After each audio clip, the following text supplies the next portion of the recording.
என்னுடைய பேர் சி ஜெயன். ஈரோடு மாவட்டம் காசிபாடு பகுதியில் குடியிருந்து வருகிறேன்.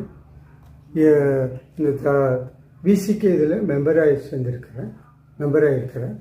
2 ஆண்டுகளுக்கு முன்பாக என் தந்தை பயிரிட்டு வந்த விவசாயம் 34 சென்ட்டுக்கு பட்டா வாங்குவதற்கு அலைஞ்சிட்டு இருந்தேன். அப்போ தெற்கு மாவட்ட செயலாளர் இவர் கமலநாதன் வந்து நான் வாங்கி தர ஜெயன் அப்படின்னு சொன்னார். அப்புறம் அவர்கிட்ட 60,000 பணம் கொடுத்தார்.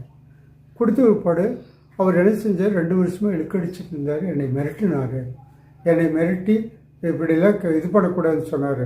அப்புறம் நான் வந்து கம்பல்சரியாக கேட்டு பிற்பாடு 4,000, 5,000 ஒரு தடவை, 4,000 ஒரு தடவை பேங்க் மூலிமா அனுப்பிச்சிட்டாரு. 9,000 அனுப்பிச்சிட்டாரு. மீதி இருக்கிற 51,000 அவர் கொடுக்க 2 வருஷமாக இருக்கார். நான் போய் கேட்டதற்கு என்னை ரொம்ப வற்புறுத்தி என்னை மிரட்டியிருக்கிறார். எனவே நிறுவனர்களாகிய நீங்கள் கமலநாதர்கிட்டருந்து ஒரு விசிகேனுடைய ஐம்பாளர்கிட்டருந்து எனக்கு அந்த 51,000 பெற்றுக் கொடுத்தார். எனக்கு நான் வந்து இதை வச்சு தான் நம்பி தான் பிழைப்பு நடத்திட்டு இருக்கிறேன்.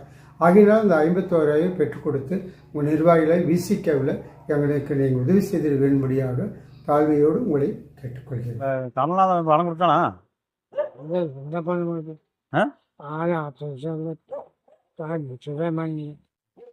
மொத்தம் எவ்வளவுக்கு தான் கொடுத்தீங்க? 20,000. ஆனால் 20,000 கொடுக்க முடியாது. அதுக்கு முடியாமல்ல பார்க்குறேன்.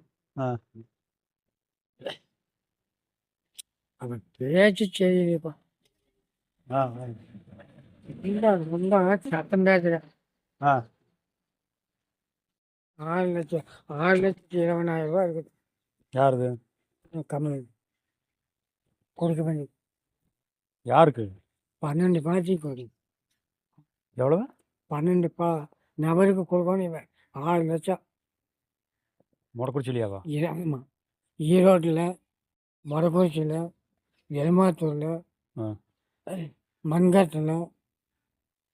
அதான் அவனே சொன்னானே, உங்கள் அமௌண்ட் பெரிய அமௌண்ட் இல்லைங்க.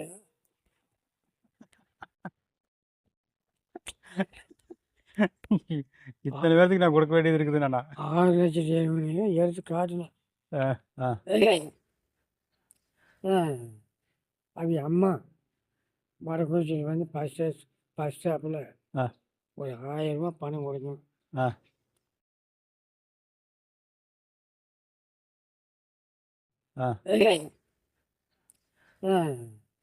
அது அம்மா மொடக்குறிச்சியில் வந்து ஃபஸ்ட் ஸ்டாப்பில் ஒரு 1,000 பணம் கொடுக்கணும். அந்த பணத்தோட சேர்த்திங்கன்னு சேர்த்திக்கிங்க தாண்டாங்க. என் பையன் தரமாட்டானுங்க, நான் தானே பண்ணணும். இந்த 20,000 வட்டி கேட்குறியா நீ? நான் கேட்கறதுக்கு பதிலாக நீ முந்திக்கிட்டியா அப்படின்னு. இதே மாதிரியே ஒன்று பேசி கொடுத்தீங்கன்னா கட்சியில் கொடுக்க சொல்லலாம். இவர் கட்சிக்கு தான் சொல்லிக்கிறார், நீங்கள் வசூல் பண்ணி கொடுங்க, என்னால் கேட்டு வாங்க முடியல. சரி, அது எப்போ பேசணும்? எப்போ போது வா. பேசி என்ன பேசி பண்ணி